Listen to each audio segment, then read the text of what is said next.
I start? Ito ay ang ating apple juice, sparkling water, milk. We will probably throw this milk. It's old.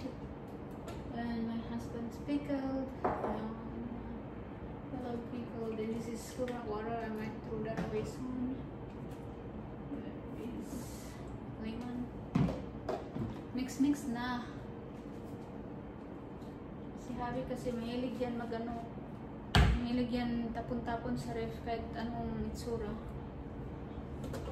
Walang pakialam minsan yan. Ako naman mahilig ako mag-organize kung saan yung mga dairy products, yung mga pickled at saka yung mga fruits, pero sa kanya kahit saan tapon. Sabi kasi mahilig yan, wala siyang pasensya minsan. Mahilig siya sa nagmamadali palagi, ganun.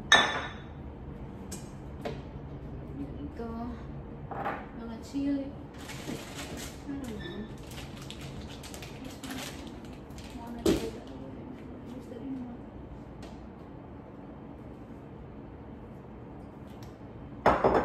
So, I'm gonna clean it first. So, ibalik ko lang itong mga drink. Ito ay milk. Balik natin. Water.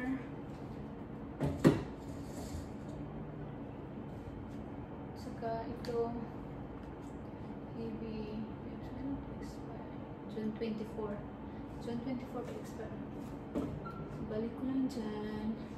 And this one I'm gonna throw it away. And this one juice. And ito. Yan lang ang pwede ko ipasok doon. Kasi ito itapon ko dito. Ito different place na ito. Si Abby kasi mahilig mag-mix kung ano-ano. So punta tayo sa second layer. Second layer, ito yung laman ng second layer namin ay dapat ay puro mga dairy lang siya, pero sabi minimix niya. So ito ay pickled. Ito yung mga cheese. Si Habi mahilig sa mga cheese, puro na lang cheese yung mga binibili. Ito ay ang kanyang sour cream and butter. Ito naman ay pizza sauce, and this is tom yum paste.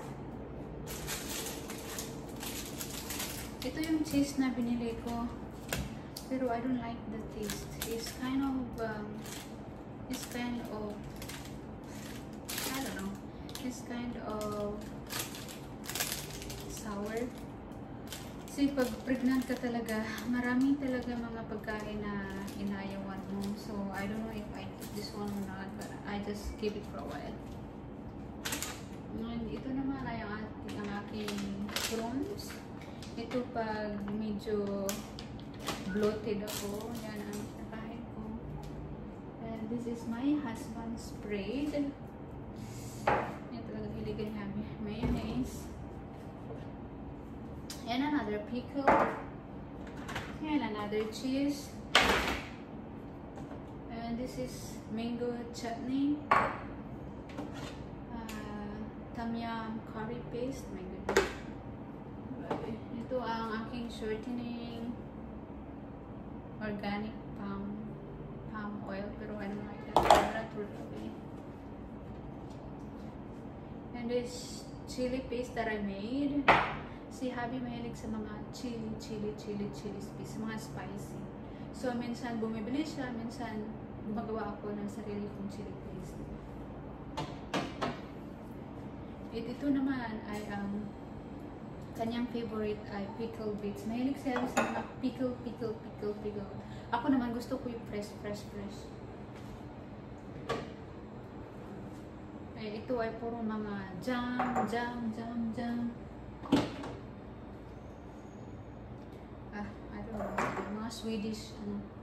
Mga Swedish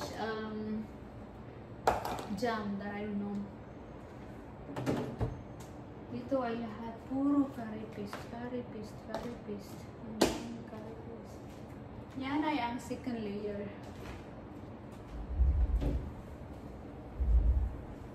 Dalawa lang kami dito sa bahay guys, pero parang feel ko 5 tao dito sa bahay. Kasi ako gusto ko lahat ay organize yung mga gamit. Pero ito lang sinister. Pagdating talaga sa mga bagay, sinister ay mahilig talaga itapon. Siya lang talaga nagpapakalat ng bahay. So ito ay pickled. So dito ko siya silagay sa second layer. Yan ay cucumber pickle. Dito ay ang olive pickles.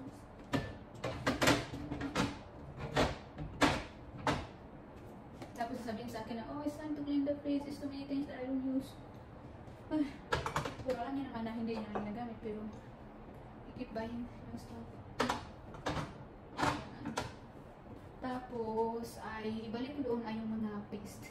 Yung mga jam, is different places na yun mamaya. Ito ay tom yum paste. Ito ay, I don't know about this. I'm not sure. Green curry paste. Yan, balik ko lang siya.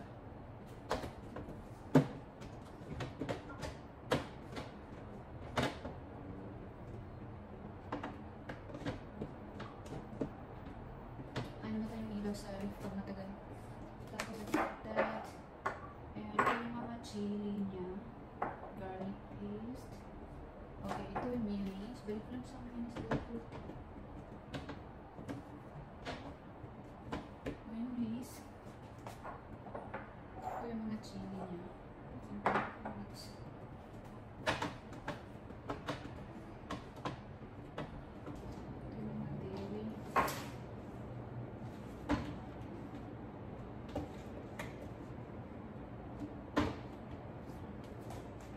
Butter.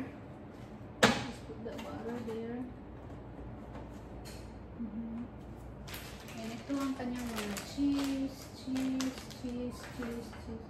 Oh, ito ay sira na, oh. Nagmo-mold na yung cheese niya. So, sobrang dami. Ito yung mga jam. I will put here.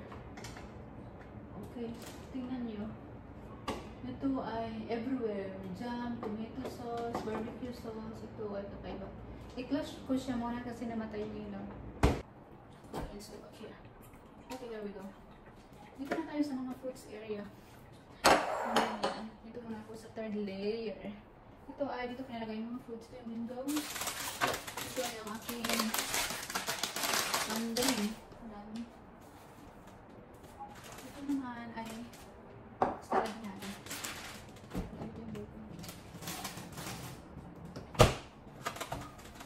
Well, it's everywhere. Ito yung aking egg.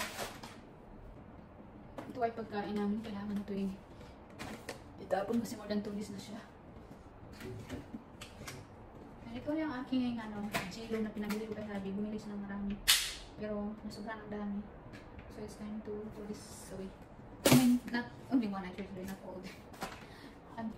I don't know kung ano lalagay ko dyan. Pero balik ko itong itlog ko. My favorite thing. Yan, ito. Yan ang pwede ko ibalik dyan. Tapos, I don't know the rest. Mamaya ko nahanapan ng mga ano yun. Yung kung ano-ano mamaya.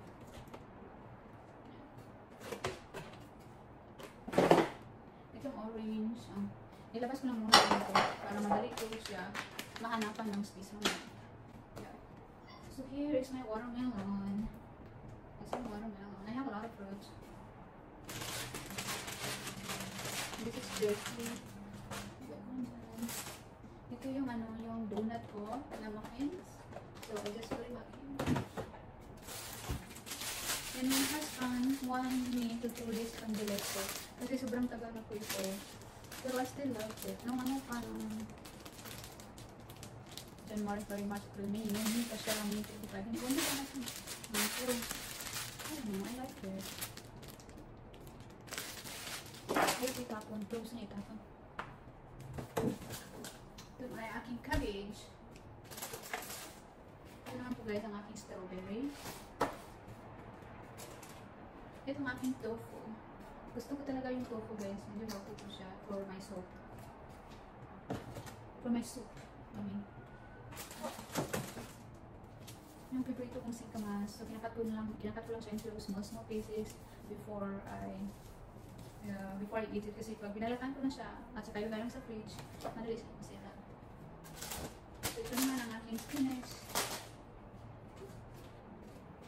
Another blueberries. This probably kind of sweet. And chin. Ang aking mga fruits muna. And ang aking strawberry, blueberries, watermelon,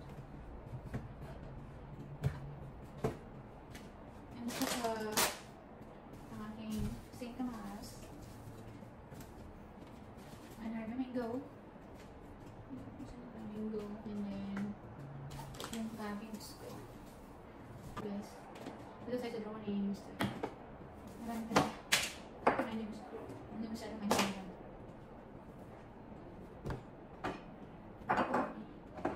Isang bagulig, yung maple syrup niya. Ito yung teriyaki chicken. Oyster cocktail. Ito ay maganda ito guys sa oyster.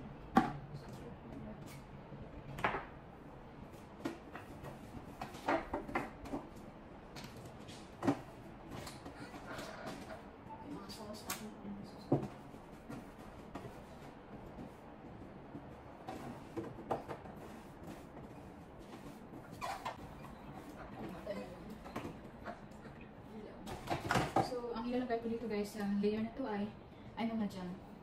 Marami kasi siyang jam. Ang jam niya. Ang ilalagay. Ayan. Ito mga bato sa metro dito.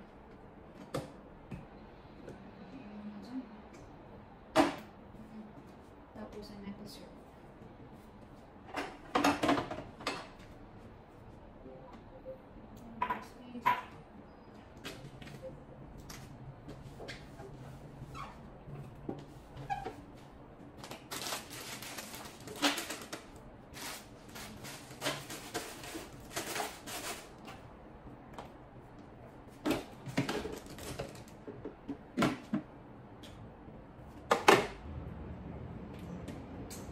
Yan na for today. Nakakapagod talaga guys. Ito, ewan ko lang gawin ko dyan pero i-arrange ko na lang later. So that's all for today. Thank you for watching guys. Bye bye. I'm tired.